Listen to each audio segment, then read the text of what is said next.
Selamat malam pemirsa, Perempuan Bicara hadir di hadapan Anda selama 1 jam ke depan bersama saya Balkis Manisang. Dan kita akan bahas sebuah topik yang sangat teramat penting.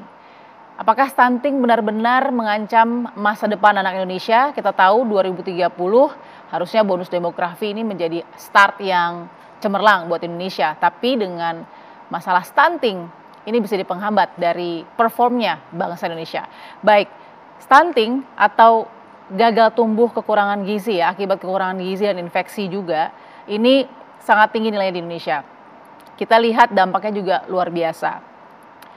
Bagaimana keluarga dari mulai lingkaran terkecil sampai masyarakat dan stakeholders yang ada di sekitar akan menanganinya. Saya akan berbicara tentang ini dengan narasumber-narasumber yang sangat spesial di Perempuan Bicara. Perempuan-perempuan hebat ini yang sudah menyisakan dan memberikan waktunya begitu ya di Jumat malam begitu sebelum akhir pekan. Yang pertama saya sapa Bupati Mojokerto, Dr. Ikvina Fahmawati. Apa kabar Ibu? Alhamdulillah, Mbak Balkis. Matur nuwun luar biasa Mbak Balkis. Terima kasih Ibu Bupati sudah datang ke Jakarta. Bupati Mojokerto sangat peduli dengan isu stunting ini, kita terima kasih sekali. Matur nuwun kesempatannya. Baik, sudah ada Dr. Ikvina Fahmawati MSI, tapi saya panggil aja Bu Vina ya Bu ya, lebih akrab dengan Bu Vina. Baik, dan di sebelah kirinya ada Dr. Ika Dalimunte sebagai sosiolog kita malam ini. Apa kabar Ibu Ika?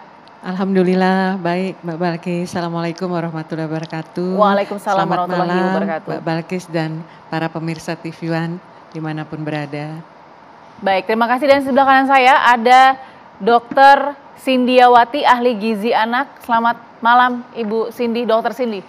Iya, selamat malam. Mungkin koreksi sedikit, saya dokter spesialis gizi klinik. Oke, dokter spesialis gizi ya. Spesialis gizi klinik ya. Gizi klinik, oke baik. Terima kasih Dr. Cindy. Iya, selamat malam juga. Dan ada Dr. Maria Endang Sumiwi, Dirjen Kesehatan Masyarakat Kementerian Kesehatan Republik Indonesia. Dr. Endang, apa kabar? Baik, terima kasih. Selamat malam. Baik, oke. Saya langsung saja kita lihat informasi ini. Mudah-mudahan pemirsa cukup fokus ya, karena ini adalah isu yang sangat penting melihat isu stunting di Indonesia. Silakan. Jutaan balita Indonesia mengalami stunting pada tahun 2021. Tingkat stunting balita di Indonesia 24,4% atau 5,33 juta balita. Pada tahun 2018 sebesar 30,8%. Artinya, 1 dari 3 balita mengalami stunting. Stunting merupakan masalah kurang gizi dan nutrisi kronis yang ditandai tinggi badan tidak maksimal dari standar usianya. Penderita stunting rentan terhadap penyakit. Tingkat kecerdasan di bawah normal dan produktivitas rendah.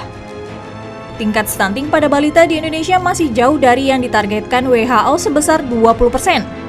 Di kawasan Asia Tenggara, Indonesia menjadi negara dengan stunting tertinggi kedua, sementara di dunia, Indonesia menjadi peringkat kelima stunting tertinggi. Tingginya stunting menjadi ancaman serius bagi bangsa.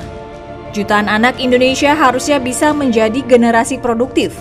Namun, tingginya stunting pada balita akan menjadi bom waktu kemunduran sumber daya manusia Indonesia. Oke, itu tadi adalah informasi atau data yang dihimpun di tahun 2020, data stuntingnya ya. Jadi 1 dari 3 anak balita. Tapi di 2021 datanya itu 1 dari 4 anak balita itu berpotensi untuk mengalami stunting. Oke, saya langsung mau dengar bagaimana pengamatan dari Bupati Mojokerto. Ini Ibu Vina ya, Ibu Vina.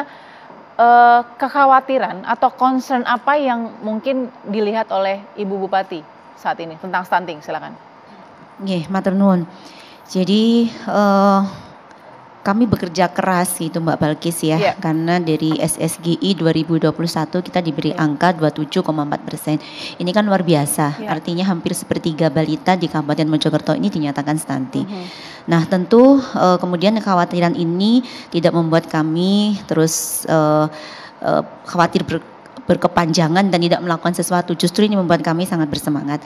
Yang pertama sebetulnya kita memikirkan adalah betulkah memang betul-betul 27,4% gitu kan, karena ini kan dari survei, sehingga kemudian yang menjadi tantangan buat kami adalah bagaimana kemudian semua balita di Kabupaten Mojokerto itu betul-betul dilakukan pengukuran. Nah ini kenyataannya memang di lapangan itu tidak 100% balita ini datang ke posyandu dan dilakukan pengukuran. Ini kita jadi memonitor faktanya di lapangan ketika kemudian kita sudah mendapatkan angka yang sebesar itu. Ini merupakan satu hal yang harus diperhatikan betul, karena kalau kita bicara stunting, kita bicara terkait dengan masa depan bangsa. Betul. Jadi kami di Kabupaten Mojokerto menjalankan percepatan penurunan stunting ini baik dari intervensi yang spesifik maupun intervensi sensitif kita lakukan bersama-sama, karena tentu kalau kita bicara percepatan penurunan stunting itu tidak hanya kita bicara pada balitanya saja, tetapi bagaimana kemudian ibu-ibu hamil ini tidak melahirkan bayi-bayi yang stunting, dan juga para calon-calon ibu nantinya juga tidak berada dalam kondisi kehamilan yang bisa menyebabkan dia melahirkan bayi yang stunting.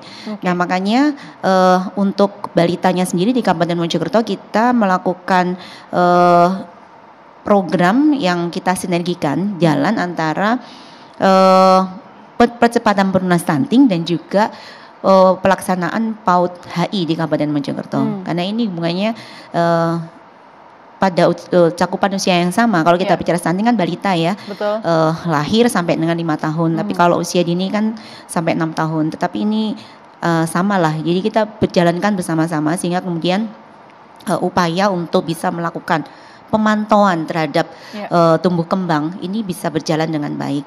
Nah, kita tidak akan bisa melakukan intervensi secara tajam pada balita-balita yang dinyatakan stunting kalau kemudian tidak semua balita ini kita ketahui kondisinya. Betul, betul. Saat ini di Kabupaten Mojokerto ini masih di angka 60,8% yang datang ke posyandu dan kemudian ditimbang dan diukur. Nah, artinya ini hampir 40% ya, ini tidak terdetek dan mereka itu berada, ternyata alasannya adalah ketika sudah usia 2 tahun itu udah lulus imunisasi. Kemudian yang kedua adalah alasannya udah sekolah karena partisipasi untuk pendidikan anak usia dini khususnya di kelompok bermain dan TK sederajat di Kabupaten Mojokerto cukup bagus. Sehingga kemudian satu hal yang kemudian kita lakukan karena tentu sambil jalan sambil kita menyiapkan data ya, yang kita lakukan adalah bagaimana kemudian sekolah-sekolah ini lembaga-lembaga satuan pendidikan PAUD ini kemudian kita dirikan posyandu di situ yang nanti kadernya adalah guru-gurunya. Sehingga kami tahun 2023 merencanakan 100% balita di Kabupaten Mojokerto akan terdetek terkait dengan berat badannya dan panjang badannya seperti itu. Baik, berarti Ibu Bupati juga tadi punya concern atau perhatian tinggi juga karena dari 60% saja yang melakukan pengukuran dan dari 60% itu ada 27% sekian. Beda. Jadi begini, kalau 27,4 itu dari hasil SSGI, Survei Status Gizi Indonesia. Jadi dilakukan secara sampling. Mungkin nanti Bu Dirjen bisa menjelaskan begitu ya. Tetapi kalau yang 60% ini betul-betul yang dilakukan, yang datang ke posyandu dan kemudian dilaporkan.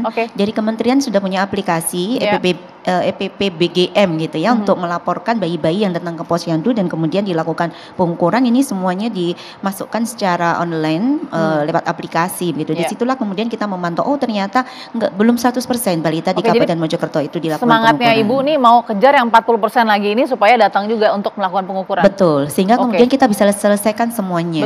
Betul. Gitu.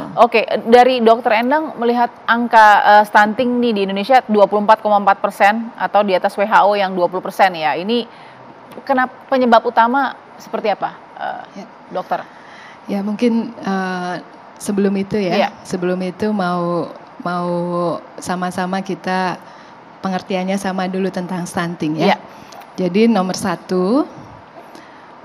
anak dimanapun dia lahir itu kalau mendapatkan lingkungan yang bagus tumbuhnya sama.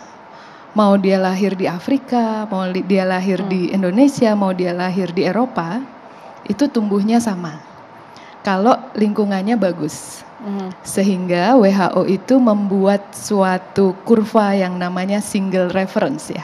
Jadi untuk semua anak di dunia, kurvanya itu satu. Karena sudah dibuktikan bahwa dari perbandingan seluruh negara, anak tuh mau lahir dimanapun, lingkungannya bagus, tumbuhnya sama. Nah itu yang kita tuju.